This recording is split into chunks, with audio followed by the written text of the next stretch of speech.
The last part of the instructions for today involved data collection. So earlier, in the earlier video, we thinned the plants to one plant per hole per cell. As I continued to do the other two cells, I realized some other considerations might be plants that are growing more in the center of the hole, and also plants that are looking like they're doing well.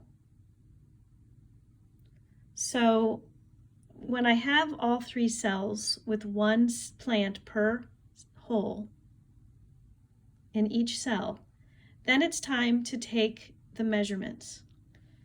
Now I included a metric ruler in your kits, and I can't stress enough how delicate you're going to have to be with the plants. You don't want to try to straighten them out or even grab their thin, delicate stems with your fingertips. You're going to have to do your best. You may have to be estimating a little bit. For example, if I'm taking this measurement, I'm going to just try to be consistent. I'm going to try to be consistent and do the measurement the same way. You don't want to touch the plants. As minimum contact with the plants as possible, I think will give you the best results. So you can lie the metric ruler next to it, but be very, very gentle. I also want to show you that I took out a bunch of plants. I tried my best to transplant 4 in this little cup, so that if I do have mortality, I may be able to plant one of these in the hole if one of these plants dies. Okay, so going back to the data. Now that I have one plant in each hole per cell, I'm ready to start keeping track of the growth rate. Today, we're only dealing with a starting point. So I went ahead and I measured the length of the stem in each plant per cell and took an average. I'm just going to go ahead and show you my calculations. So for the control, doesn't matter. For the control, one plant was 2.2 centimeters, a second was 2.3, a third was 2.0, and a fourth was 2.4. I added them together to get a total of 8.9 centimeters, divided that by 4 to get an average of 2.2 centimeters, which is the average height of the plant of all 4 plants in the cell. So the average height per plant per cell. I went ahead and did the same thing for the second cell, measured all of them. Here are the measurements. Added them together, divided that by 4, rounded to the 10th, and I started out with now 2.4 is the average height per plant per cell.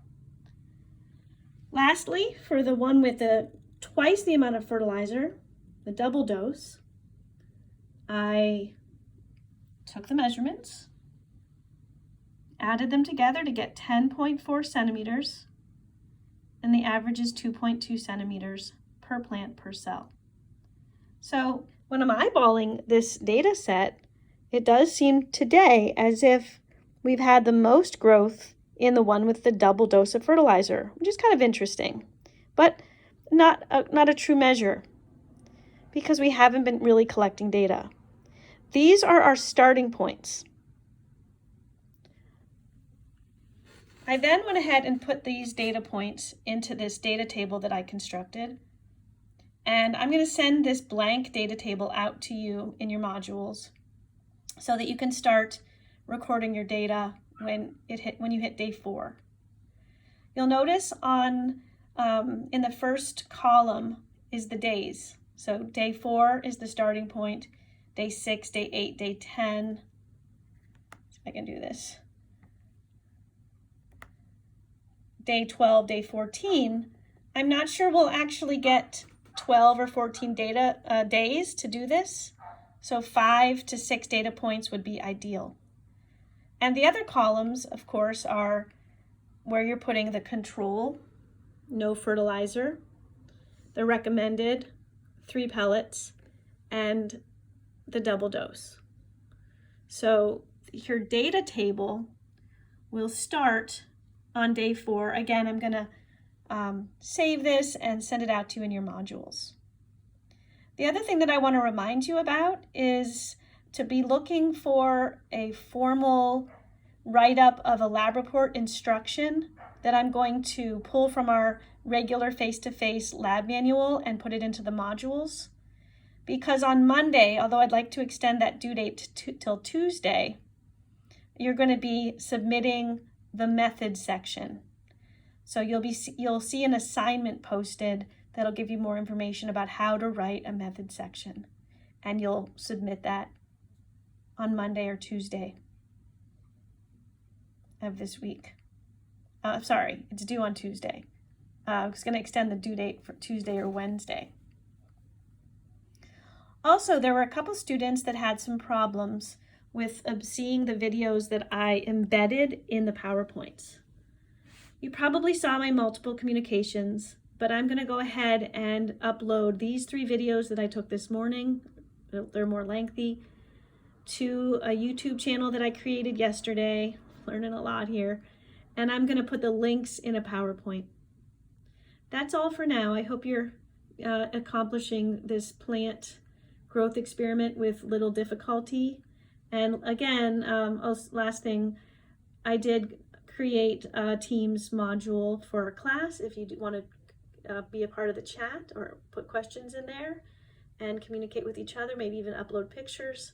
That would really be welcome. That's really it now. Bye-bye.